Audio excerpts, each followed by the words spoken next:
Inspiration positive, Laurence Roux-Fouillé.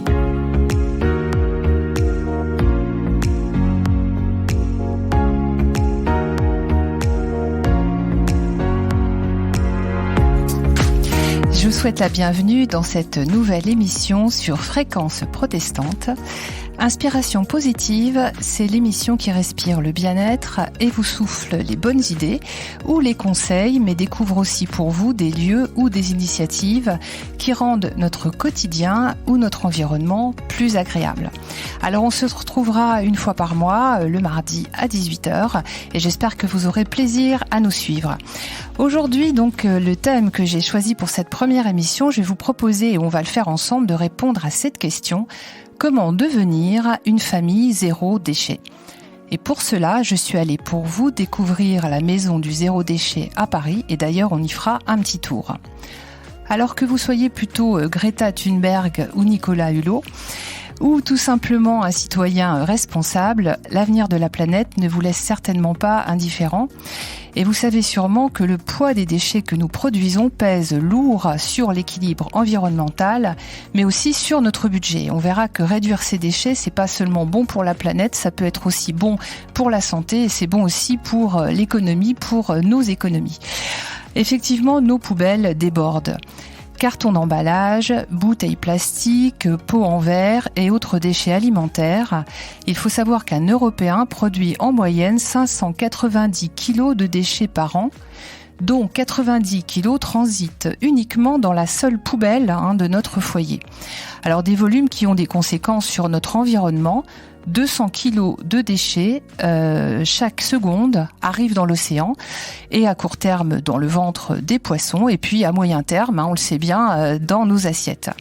Alors si ces chiffres vous désespèrent, rassurez-vous, on peut faire quelque chose, et c'est vraiment à toutes ces possibilités et toutes ces solutions que l'on va réfléchir aujourd'hui, en sachant toutefois, et c'est un peu l'esprit de cette émission, c'est d'être toujours dans les conseils, dans les suggestions, mais jamais dans les obligations et encore moins dans la moralisation. Le principe, c'est que chacun fait ce qu'il peut dans la mesure de ses possibilités, chacun fait ce qu'il peut en fonction de sa situation personnelle ou familiale. Et puis l'idée, c'est de commencer petit. Alors vous connaissez peut-être la fable du colibri. Lorsque la jungle brûle, le colibri apporte quelques gouttes d'eau dans son bec. Ce ne sont que quelques gouttes d'eau par rapport à ce que l'éléphant, lui, peut déposer. Eh bien, chaque petite goutte compte. Et effectivement, chaque effort qu'on est capable de faire peut compter et peut à terme faire la différence. Que ce soit sur le volume, sur le nombre de personnes qui s'engagent, mais aussi sur la durée. Alors, réduire ces déchets, donc c'est notre problématique et notre questionnement d'aujourd'hui. C'est ce qu'a tenté de faire une famille, donc une famille moyenne, j'ai envie de dire, 2 parents et 2 enfants, lorsqu'ils ont un jour renversé leur poubelle sur le sol de leur cuisine pour examiner ce qu'elle contenait. Et littéralement, ils ont éclaté le ventre de leur poubelle. Alors, ces 2 parents, c'est Jérémy Pichon et Bénédicte Moret. Ils ont travaillé longtemps pour des ONG environnementales. Et puis ils se sont dit un jour qu'ils multipliaient les efforts, ils multipliaient les campagnes de communication, et qu'il était finalement, à quoi finalement servaient tous ces messages, est-ce que vraiment c'était reçu jusqu'au bout? Mais ils se sont dit qu'en tant que famille, c'était important pour eux de mettre leurs actes en adéquation avec leurs idées, avec ce qu'ils faisaient tous les jours. Donc ils se sont engagés, c'était il y a quelques années, je crois qu'ils ont commencé en 2014, quelque chose comme ça, dans une démarche zéro déchet, et donc c'est sur leur pas que je vous inviterai aussi à avancer aujourd'hui, mais je vous rassure, pas de précipitation, on fera les choses tranquillement pour que chacun puisse y trouver une fois de plus sa façon de faire et peut-être sa façon de commencer, sans tomber effectivement ni dans la tyrannie ni dans la moralisation. Alors est-ce que c'est utopiste, peut-être, mais vous verrez que leur réflexion est très concrète. Ils sont allés assez loin dans la vie de tous les jours, vraiment dans le quotidien. Et leur livre s'ouvre, et je pense que vous apprécierez avec moi cette citation, il s'ouvre notamment sur une citation de Théodore Monod qui dit « L'utopie n'est pas l'irréalisable, mais l'irréalisé ». Donc c'est vraiment l'idée qu'il faut commencer. Et puis pour commencer, je suis allée sur les traces de quelques solutions. Qu'est-ce qu'on a comme possibilité quand on commence à s'interroger sur le volume des déchets dans nos appartements ? Et savez-vous qu'il existe à Paris un lieu qui est dédié exclusivement à la démarche zéro déchet ? Rue Charles-Nodier, c'est dans le 18e arrondissement de Paris, c'est au pied de la butte Montmartre, se trouve la maison du zéro déchet. Et je suis allée interroger Mélanie Fourcy, c'est une jeune femme qui effectue son service civique en tant que chef de projet. Et la première question que je lui ai posée, que propose la maison du zéro déchet ? Aujourd'hui en France et même partout dans le monde, il y a un gros problème environnemental au niveau de la production de déchets des foyers. Et avec le mode de vie zéro déchet, on propose justement une réduction des déchets quotidiens, parce que quand on sait qu'un Français produit en moyenne 390 kg de déchets ménagers par an, ça paraît colossal au niveau des dégâts environnementaux que ça produit. Et c'est pour ça qu'avec l'association, avec notre association La Maison du Zéro Déchet, on propose des solutions pour réduire ces déchets au quotidien. Réduire ces déchets au quotidien, c'est possible. Et c'est sur une première expérimentation menée à Paris en 2016 qu'est née juste un an après la Maison du Zéro Déchet. Donc justement, j'ai demandé à Mélanie Fourcy qu'elle nous explique justement comment était née cette initiative. La Maison du Zéro Déchet, c'est le premier lieu en France dédié aux démarches zéro déchet. Donc c'est un lieu ouvert au public qui a été créé à la suite du festival de l'environnement organisé par l'association Zero Waste France en 2016. Et donc en juillet 2017, l'association a ouvert un espace boutique dans le 18e à Paris. Et donc c'est un espace qui est géré par une coordinatrice, Pauline Imbaud, et par 2 services civiques en appui, dont moi, et par une équipe de bénévoles réguliers qui s'engagent selon leurs possibilités pour une durée déterminée ou non. Ce lieu ouvert au public est une véritable mine d'informations pour qui veut commencer à réfléchir sur la réduction de ces déchets. Effectivement, on peut se sentir un peu perdu au départ devant l'énormité de la tâche à accomplir, mais rassurez-vous, si vous vous rendez donc à la Maison du Zéro Déchet, sur place, vous allez trouver d'abord une boutique et puis aussi d'autres services.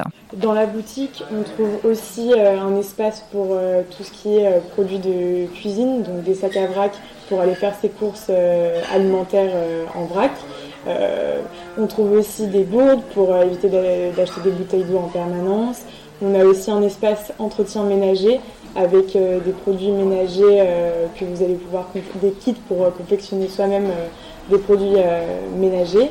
Et enfin, on a un espace librairie où on vend beaucoup d'ouvrages pour en apprendre plus sur le mode de vie zéro déchet et l'environnement. On propose également des ateliers, environ 3 à 5 par semaine. Vous pouvez venir apprendre à faire votre liquide vaisselle, vos sacs à vrac. Donc on a vraiment une diversité de thèmes autour du mode de vie zéro déchet.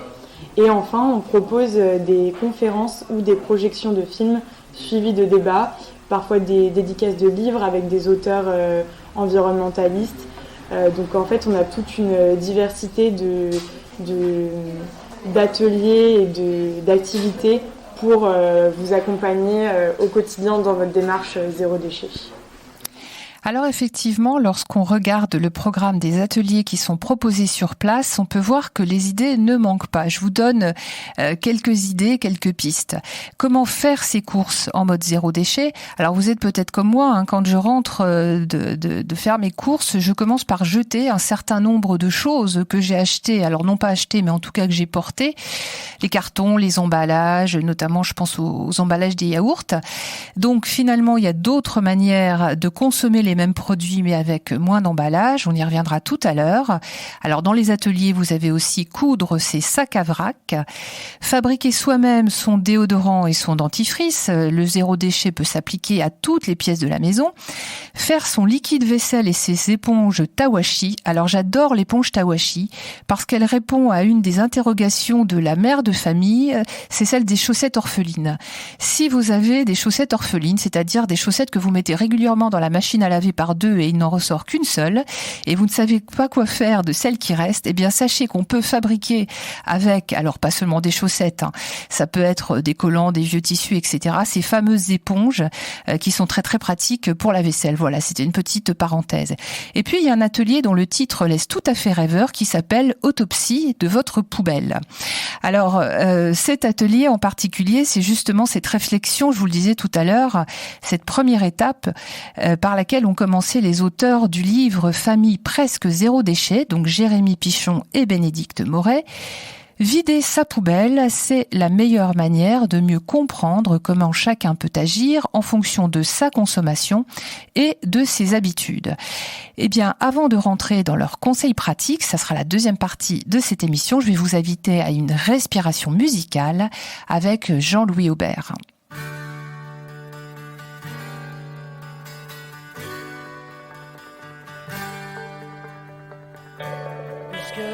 Dauphins sont des rois.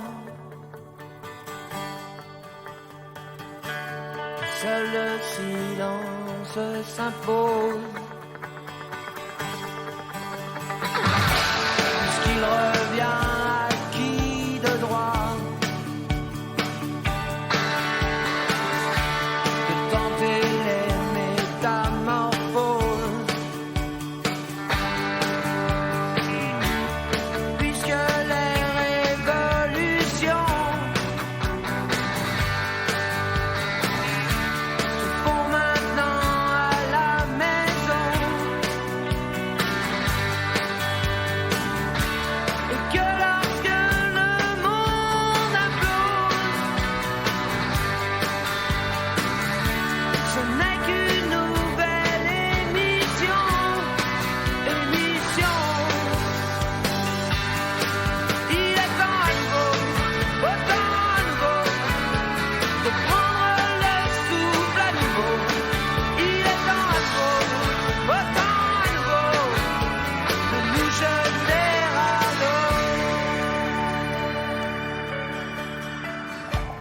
Que ce n'est plus qu'un système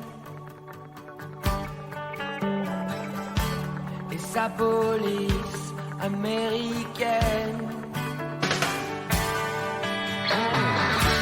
De monde meilleur on ne parle plus, tout juste sauver celui-là, celui-là.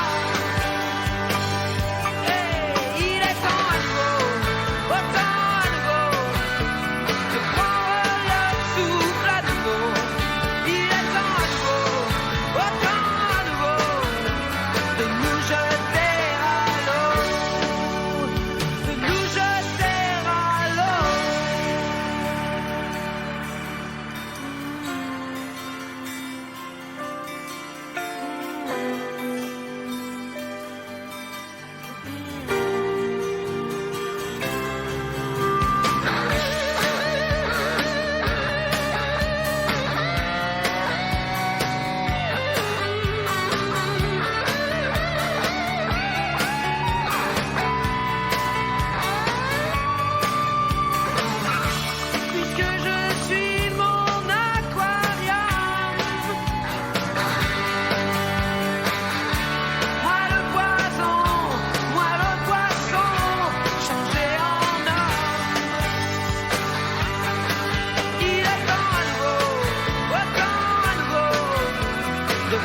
Inspiration positive, Laurence Roux-Fouillé. De monde meilleur, on ne parle plus. Tout juste sauver celui-là, c'est une des options possibles. Vous êtes sur Fréquence Protestante et vous écoutez actuellement Inspiration Positive, l'émission qui respire le bien-être et le bien-vivre. Aujourd'hui, nous tentons de répondre à cette question, comment devenir une famille zéro déchet ? Je vous entraîne donc sur les pas notamment de Jérémy Pichon et de Bénédicte Moret, ou plutôt de leur poubelle. Et il faut savoir que cette poubelle, ils lui ont donné tout un tas de petits noms à mesure qu'ils l'ont mise au régime. Ils sont passés effectivement d'une poubelle habituelle, donc d'un foyer, je vous disais tout à l'heure, c'est à peu près 390 kilos de déchets ménagers par personne et par an. Et la première année, ils sont arrivés à 25 kilos annuels, rien qu'au bout d'un an, en réfléchissant, en faisant l'autopsie de leur poubelle. Et au bout de 2 ans, ils sont arrivés à 5 kilos. Et je crois qu'aujourd'hui, leur déchet tient à peu près dans un bocal. Alors, est-ce que c'est améliorable ? Est-ce qu'on peut toujours mieux faire ? Est-ce que nous-mêmes, on peut arriver jusque-là ? Pas forcément. L'essentiel, je vous le disais tout à l'heure, c'est en tout cas de commencer. Mais ça suppose aussi de se poser des questions. Et ça, c'est les questions que Jérémy Pichon s'est posées à un moment de son livre et à un moment de sa démarche. Par exemple, existe-t-il des pansements compostables ? Est-ce qu'il faut rendre les mégots des cigarettes à vos amis quand ils viennent dîner chez vous ? Est-ce qu'il faut interdire à nos enfants d'accepter des bonbons avec des papiers quand ils vont à l'anniversaire de leurs copains ? Est-ce qu'il faut marcher pieds nus ? Est-ce qu'il faut rouler sans essuie-glace dans une région qui totalise 1500 mm annuels de pluie ? Voilà. Alors ça, c'est pour la petite histoire et c'est pour vous faire sourire et c'est pour vous montrer que commencer, c'est bien, mais il faut peut-être pas tomber non plus dans l'excès et ni penser que le zéro déchet, c'est forcément quelque chose pour les bobos en mal de quête ou de sens de vie. C'est vraiment quelque chose qu'on peut appliquer dans la vie de tous les jours et l'idée c'est que c'est possible, surtout si c'est tenable. Alors au-delà des avantages environnementaux et écologiques qui paraissent évidents, il y a bien d'autres avantages. Par exemple, on porte moins, mais il faut savoir que comme on porte moins en amont, on transporte moins, donc ça coûte moins cher de transporter tout ce qu'on consomme. Ça veut dire aussi moins de carburant, potentiellement. Vous allez voir aussi qu'on mange mieux parce qu'on va faire d'autres choix alimentaires. Ça suppose de revoir un tout petit peu sa façon d'aborder la cuisine sans forcément y passer des heures. Et c'est des sujets qu'on aura aussi l'occasion d'aborder cette année au cours de cette émission. On est aussi en meilleure santé parce qu'on va utiliser d'autres produits, y compris pour tout ce qui est hygiène et soins de la famille. Et puis, je vous le disais tout à l'heure, on dépense moins parce qu'on va consommer différemment. Alors, penser autrement, faire d'autres choix, vivre mieux en dépensant moins, ceci pas seulement pour notre poubelle, mais aussi pour la préservation des ressources. Et ça, c'est un chiffre qui fait peur. 99% des ressources prélevées dans la nature deviennent des déchets en moins de 42 jours. Voilà. Donc, ce qui reste et ce qui est durable, c'est 1%. 99% va devenir des déchets au bout de 42 jours. Voilà. Alors, comment s'y mettre pour ne pas être débordé ? Alors, il y a plusieurs aspects de notre quotidien qui sont potentiellement impactés. La cuisine, et en particulier tout ce qui va concerner les courses, et puis les produits ménagers. Donc, il y a ce qu'on consomme et puis aussi ce qu'on utilise, par exemple, pour l'entretien de la maison. La salle de bain, qui a plusieurs ressources, il y a à la fois les produits d'hygiène, les produits de soins et aussi les produits cosmétiques. Et une fois de plus, l'idée, c'est pas de s'en passer, c'est de les changer, c'est d'utiliser d'autres choses. Il y a par exemple la chambre de bébé, avec ses cotons, les laits et puis toutes les couches jetables. La maison en général, dans le choix à la fois des matériaux de nos meubles et puis aussi de nos produits de bricolage. On pourrait aussi parler du garage, de la cave. Alors, il y a aussi d'autres choix à faire, mais ça ferait l'objet d'autres émissions avec les transports, la voiture, etc., etc.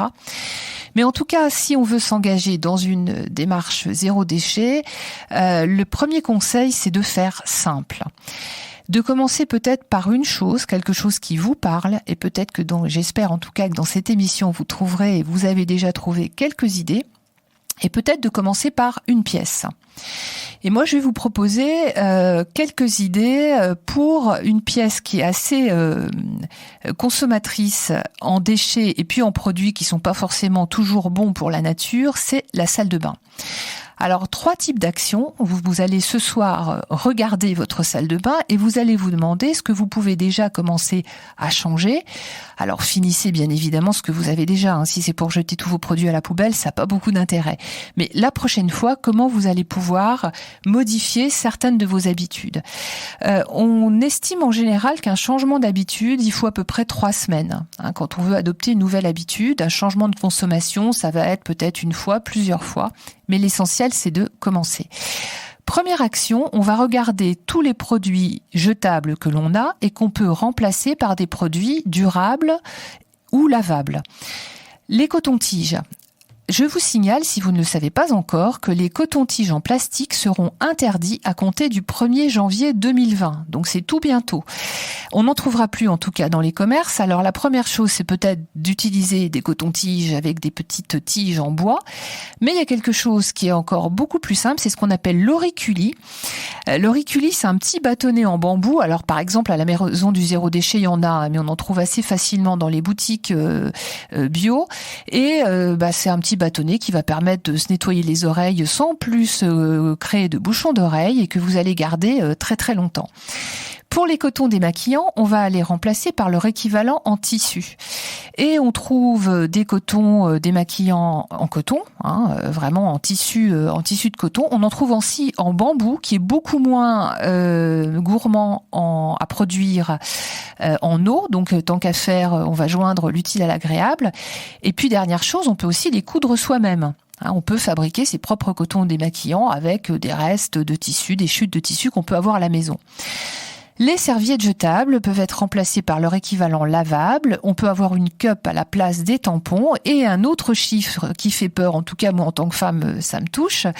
1447 serviettes hygiéniques sont jetées chaque seconde dans le monde. Vous voyez à peu près ce que ça représente comme masse de produits à recycler qui en tout cas se trouvent parfois malheureusement dans la nature. Toujours dans votre salle de bain, la brosse à dents. On oublie les brosses à dents en plastique. Il existe des brosses à dents en bambou. Donc le bambou a l'avantage d'être recyclable, mais vous avez aussi des brosses à dents dont la tête est interchangeable. Donc vous allez garder le manche et vous allez uniquement changer la tête quand vous en avez besoin. Donc ça, c'est la première possibilité. On remplace les produits jetables par du durable ou du lavable. Alors bien évidemment, les rasoirs, c'est la même chose. On oublie les rasoirs jetables, on remplace par des rasoirs qui durent, dont on remplace simplement les lames. Deuxième action possible, utiliser des produits sans emballage, comme par exemple des pains de savon à la place du gel douche, celui que vous achetez dans votre supermarché avec son contenant en plastique.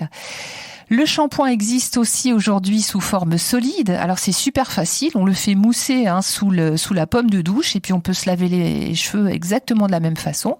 Et on trouve aussi aujourd'hui du dentifrice sous forme de galet, sous forme solide, qui en plus est très facile et moins lourd à transporter. On peut l'avoir dans un petit pot. Donc vraiment, il y a un certain nombre de produits qui existent déjà sans emballage. Et puis la troisième possibilité pour la salle de bain, c'est de fabriquer ces produits. Et il y a un certain nombre de produits qui sont très faciles et beaucoup plus faciles que vous ne pensez à fabriquer. Alors il y a plein de petites recettes qui existent sur Internet et je vous conseille d'aller voir les blogs. On vous donnera aussi quelques adresses que vous retrouverez sur le site de la radio. Ça peut être le déodorant, ça peut être son propre gel douche, ça peut être des shampoings et qu'on va faire aussi, qu'on va conserver dans des contenants qu'on a déjà. Et si possible, moi je mets de côté en général tous les petits pots en verre que je peux récupérer pour justement y mettre les déos, les gels douces qu'on fabrique soi-même. Il existe aussi des produits qui sont simples, des produits qu'on va trouver assez naturellement et certains qu'on a déjà dans le placard de sa cuisine. Je pense notamment au bicarbonate de soude ou à toutes les huiles. Et on va pouvoir les utiliser telles quelles, par exemple l'huile d'amande douce, mais ça peut être l'huile d'olive aussi pour se démaquiller, et le gel d'aloe vera ou l'huile de coco qui font d'excellents produits et d'excellents hydratants pour la peau. Alors on peut trouver bien d'autres idées pour la cuisine, pour les repas, pour les courses ou pour l'anniversaire des enfants. Dans leur livre dont j'ai eu l'occasion de vous parler, je redonnerai les références Famille presque zéro déchet. Jérémy Pichon et Bénédicte Moret rappellent que les enfants sont les plus gros producteurs de plastique. À la fois dans les jouets, les bonbons, il y a un certain nombre de choses. Donc parfois, il y a un peu de pédagogie à faire auprès de ces enfants pour éviter de multiplier les choses dans lesquelles vous avez beaucoup de plastique. Alors, je vais vous donner maintenant quelques lieux ressources, quelques adresses. Si vous voulez des idées pour fabriquer vous-même vos produits ménagers, pour fabriquer vous-même vos produits d'hygiène, on parlait tout à l'heure du déodorant, il y a une super recette de déodorant sur le blog de la Maison du Zéro Déchet. Moi, je l'utilise, il est formidable. Mais vous trouverez également sur le blog de la famille Zéro Déchet. Ou dans leur livre qui porte le même nom, qui est paru donc en 2016, mais qu'on trouve toujours aux éditions donc Thierry Soucard, donc famille presque zéro déchet, qui a d'ailleurs des déclinaisons pour les enfants et pour différents autres domaines de la maison dans lesquels on peut appliquer le zéro déchet. Je vous rappelle aussi le lieu dont on a parlé, la Maison du Zéro Déchet à Paris. Ça se trouve 3 rue Charles-Naudier. Vous pouvez y aller, c'est ouvert du lundi au samedi. Vous pouvez aussi consulter leur site sur lequel on retrouve la programmation, donc les ateliers. Donc le site, c'est maisonduzérodéchet.org. Et puis aussi sur le blog, il y a un certain nombre de conseils. Il y a aussi des liens avec d'autres sites internet dans lesquels il y a des idées avec notamment des blogueuses qui ont vraiment des idées absolument formidables et des conseils que vous pourrez suivre très très facilement. L'idée, c'est vraiment de commencer. Et puis, si le sujet vous intéresse et si vous voulez aller un peu plus loin, une journée de réflexion et d'échange qui articule les problématiques politiques et les textes bibliques, donc un rapprochement qui est intéressant. L'avenir de la planète, une question de justice. C'est une journée qui est proposée par l'atelier protestant. C'est à la faculté protestante de théologie. Ce sera le samedi 19 octobre, toute la journée. Donc, n'hésitez pas à aller sur le site de l'atelier protestant si vous vous intéressez et si vous voulez aller un peu plus loin. Voilà, sur cette réflexion. J'espère en tout cas que vous trouverez beaucoup d'idées et qu'on vous en a déjà donné beaucoup aujourd'hui. Soyez un colibri, commencez petit. J'aurai le plaisir en tout cas de vous retrouver pour une prochaine émission. Ce sera le 12 novembre à 18h. D'ici là, je vous souhaite une bonne soirée.